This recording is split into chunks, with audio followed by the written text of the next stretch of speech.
Penn State's academic programs are divided among more than a dozen colleges. The Penn State Department of Meteorology and Atmospheric Science is housed within the College of Earth and Mineral Sciences, which celebrates its 130th anniversary this year.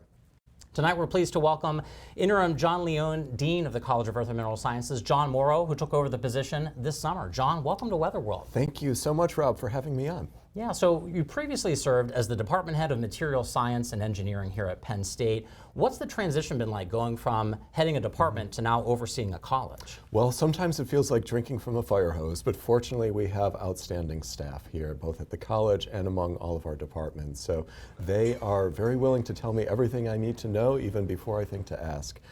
They have made this transition as smooth as possible. And fortunately, I know the other departments pretty well too, so I've got good relationships with the faculty and the students, and I'm eager and excited to take this on. Yeah, have there been any surprises as you've taken on this new role? Well, I don't know about surprises because I already knew about all the outstanding achievements from our students and from the faculty.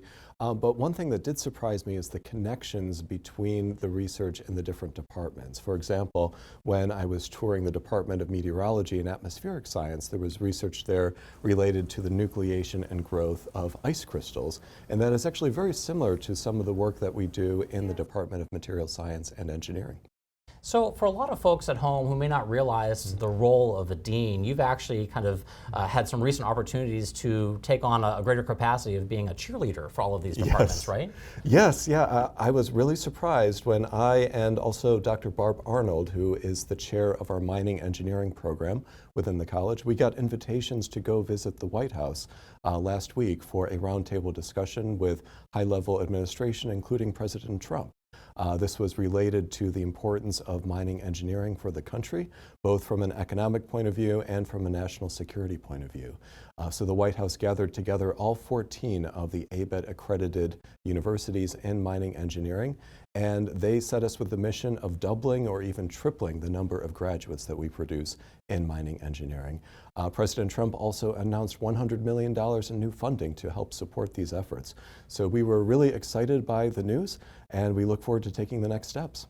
Yeah, great to have a seat at the table and be an advocate for our programs here at Penn State. You've done some innovative research of your own. In fact, it includes Lion Glass here at Penn State. You co-invented Lion Glass. What is that? Oh, great question. Thank you for asking. So Lion Glass is a new type of glass composition that is named after our Nittany Lion mascot here at Penn State.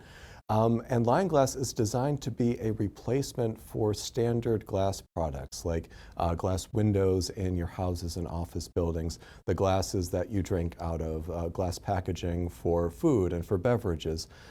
This is made from a glass called soda lime silicate, which has not changed in a very long time. Soda lime silicate is called that because two of the main ingredients are soda ash and limestone. Both of these are carbonate materials, which means when they melt, they release carbon dioxide into the atmosphere, and it leads to a pretty substantial carbon footprint. The other issue is the very high melting temperatures that are required to melt this glass.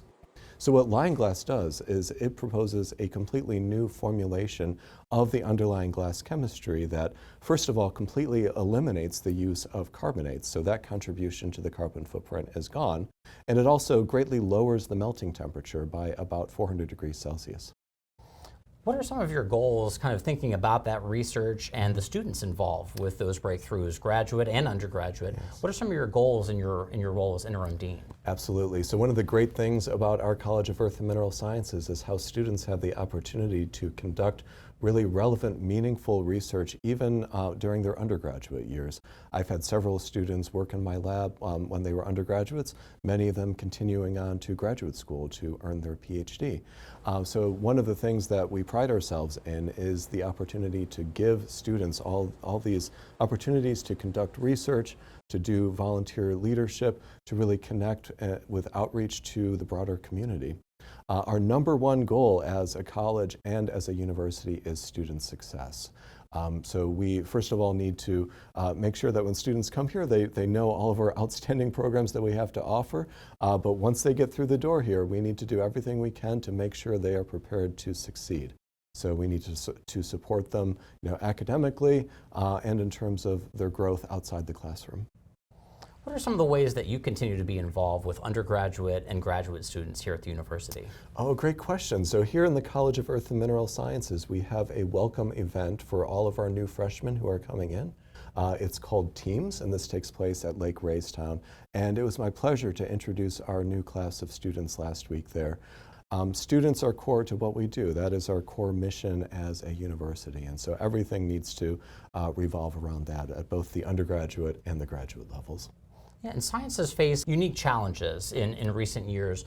In your role as interim dean, how are you involved with kind of best positioning the college to support departments like meteorology and others? Great question. So first thing to note is that, as you mentioned at the beginning, our College of Earth and Mineral Sciences is 130 years old now, and Penn State as a whole goes all the way back to 1855. So we've been around for a long time, and we've gone through some terrible global situations, from 2 world wars, Great Depression, and so on.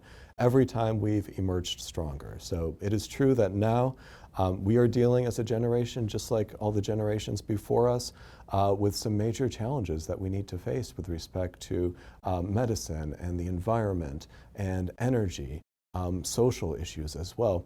And the way to address those is through education. So even though we face these challenges, we have all the keys that we need right here to address them. It's through our education, it's through innovations that take place in our research, and most importantly, it's through the students that we train.